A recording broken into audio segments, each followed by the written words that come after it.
श्रीराम समर्थ.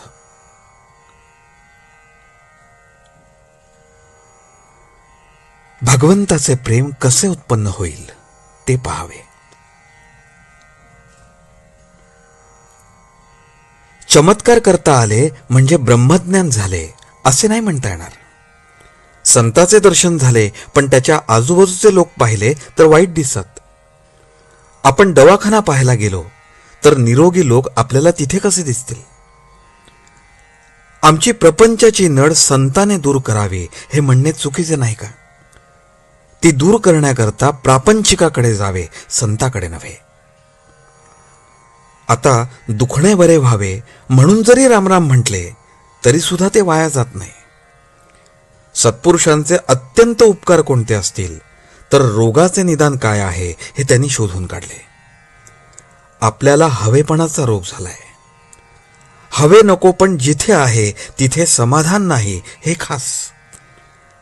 आपल्या भजन पूजनाचा हेतू कोणता असेल तो समजून भजन पूजन करा म्हणजे झाले. आज भगवंत हवा असे म्हणणारे लोक थोडेच आहेत. आणि ज्यांना भगवंत हवा असतो तो भगवंतासाठी नको असतो, तो त्यांच्या प्रपंचासाठी हवा असतो. ज्याला भगवंता करताच भगवंत हवा त्याला समाधान खास मिळेल. त्याला कशाचीही अट नाही. त्याला वयाची मर्यादा नाही, विद्येची नाही, बुद्धीची नाही, पैशाची नाही, कशाचीही नाही. तळमळीची मर्यादा आहे.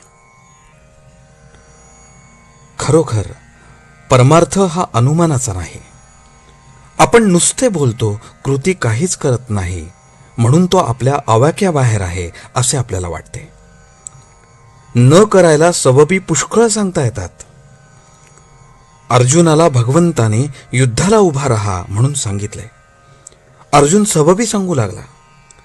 देवाला फार वाईट वाटले. देहबुद्धीमुळे, अभिमानामुळे भगवंताच्या आज्ञेला सबबी येतात.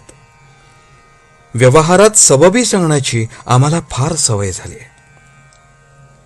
प्रयागला मुलगी आजारी पडली तर मनुष्य लगेच तिकडे जातो आणि काशीस जायचे तर योग येत नाही असे म्हणतो. आज्ञेला सबब सांगणे हे मोठे पाप आहे.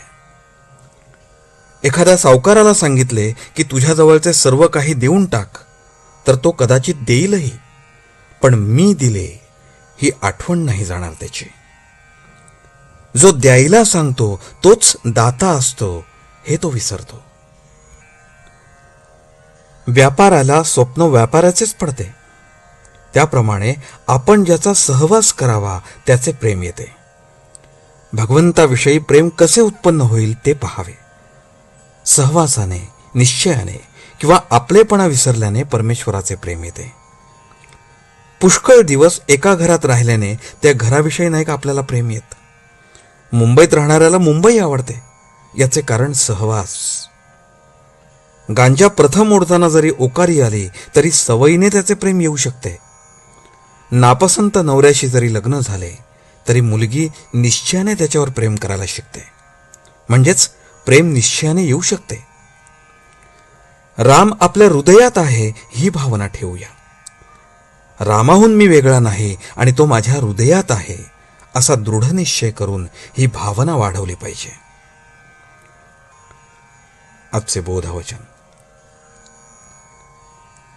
आपले प्रेम प्रपंची लावले आहे ते रामनामी लावायला पाहिजे. जानकी जीवन स्मरण. जय जय राम.